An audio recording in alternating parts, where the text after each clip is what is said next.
নমস্কাৰ খুলুমবাই তো আজি এই আমাৰ নতুনকৈ সৰকাৰ গঠন কৰা সময়ৰ আজিৰ এই অটেকিং সেৰেমনিয়েল যেটো প্ৰগ্ৰাম ইয়াত উপস্থিত হ'ব পৰা অসমৰ সন্মানীয় governor His Excellency Srijut Lakshman Prasad Acharya, Honorable Governor of Assam, আৰু আজি এই শপত গ্ৰহণ অনুষ্ঠানত আহি উপস্থিত হ'ব পৰা আমাৰ অসমৰ সন্মানীয় মুখ্যমন্ত্ৰী শ্ৰীযুত ডক্টৰ হিমন্ত বিশ্ব শৰ্মা ডাঙৰীয়া আৰু উপস্থিত আমাৰ অসমৰ সন্মানীয় কেবিনেট মন্ত্ৰীসকল আৰু উপস্থিত হয়তো ত্ৰিপুৰাৰ আমাৰ royal head of the royal house of Tripura Shri Pradyot Bikram Manikya Deb Barman ডাঙৰীয়া আৰু উপস্থিত আমাৰ কাৰ্বি আংলঙৰ চিফ কাৰ্বি আংলং অটোনমাস কাউন্সিলৰ চিফ আমাৰ তুলিৰাম ৰংহাং ডাঙৰীয়া আৰু উপস্থিত আমাৰ ডিমা হাছাও মিচিং কাউন্সিল ৰাভা কাউন্সিল আৰু তিৱা অটোনমাস কাউন্সিলসকলৰ আমাৰ সন্মানীয় চিফসকল আৰু উপস্থিত আমাৰ ইয়াতে অলপ আগতে ডেপুটি চিফ হিচাপে শপত গ্ৰহণ লোৱা আমাৰ বড়োলেণ্ড টেৰিটৰিয়েল কাউন্সিলৰ শ্ৰীযুত ৰেহন दैमारी ডাঙৰীয়া আৰু উপস্থিত ইয়াৰ আমাৰ BPF দলৰ MCLA সকল BJP দলৰ MCLA সকল আৰু উপস্থিত UPPLৰ সন্মানীয় MCLA সকল আৰু উপস্থিত ৰাজ্যসভা আৰু লোকসভাৰ সন্মানীয় MP সকল আৰু উপস্থিত অসমৰ চিফ সেক্ৰেটাৰী ডাঙৰীয়া উপস্থিত আমাৰ বড়োলেণ্ড টেৰিটৰিয়েল কাউন্সিলৰ প্ৰিন্সিপাল ডাঙৰীয়া আৰু আমাৰ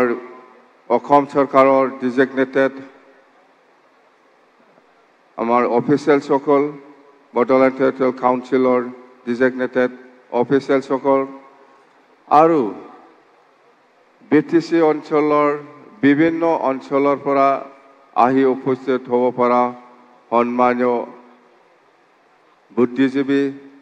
সন্মানীয় সমাজকৰ্মী সন্মানীয় ৰাইজসকল প্ৰথমতে মই আপোনাৰ সকলোকে আজি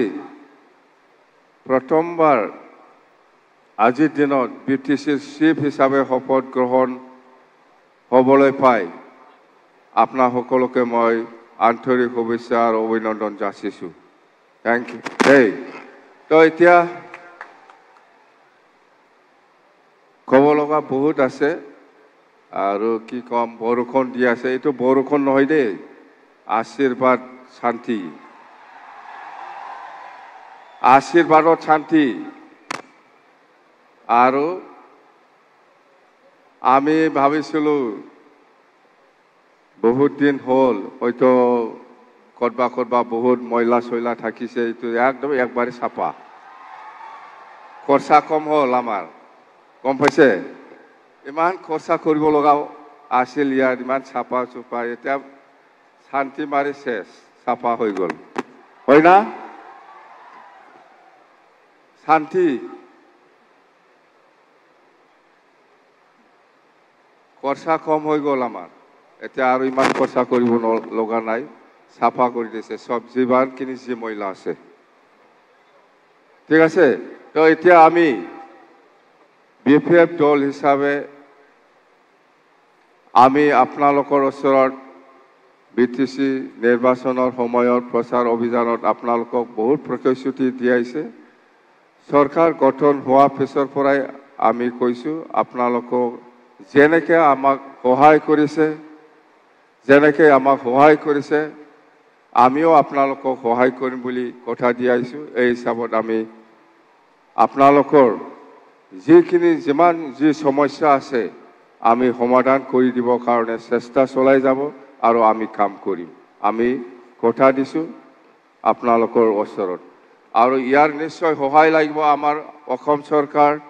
বা অসমৰ যিমান কেবিনেট মন্ত্ৰী আছে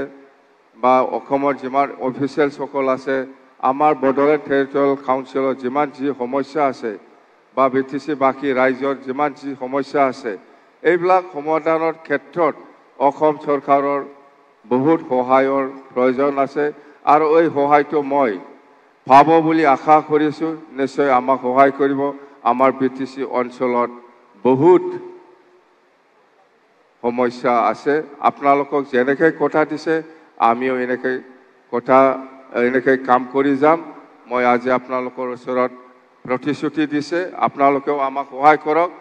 আপোনালোকে যেনেকৈ বিচাৰিছে আমিও কাম কৰিব পাৰিম সেইখিনি কথা কৈছো আৰু আমাৰ অপজিশনই হওক বা ৰুলিঙতে থাকক যিমান এমচিএলএ বা ইএম সকল আছে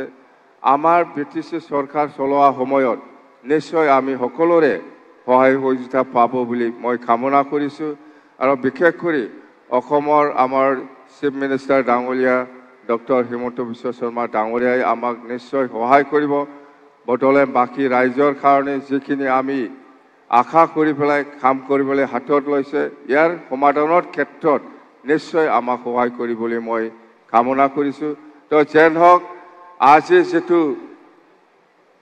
আমাৰ অথ টেকিং চেৰিমনিয়েল প্ৰগ্ৰাম এইটো আমি খুব শান্তিপূৰ্ণভাৱে সাকসেস কৰিব পাৰিছে বুলি আমি ক'ব পাৰো আৰু আপোনালোকে ধৰি লওক এইটো আমাৰে বৰষুণ নহয় ভগৱানে আমাক আশীৰ্বাদ দিছে শান্তি দিছে ভৱিষ্যত আমি যাহাতে এই বিটিসি চলোৱা ক্ষেত্ৰত কোনো গণ্ডগোল নোহোৱাকৈ আমি যাতে শান্তিকৈ চলাই লৈ যাব পাৰে মই আৰু একবাৰ ভগৱানৰ ওচৰত ঈশ্বৰৰ ওচৰত আল্লাহৰ ওচৰত মই প্ৰাৰ্থনা জনাই মোৰ বক্তব্য ইয়াতে সামৰিছো দেই থ্যাংক ইউ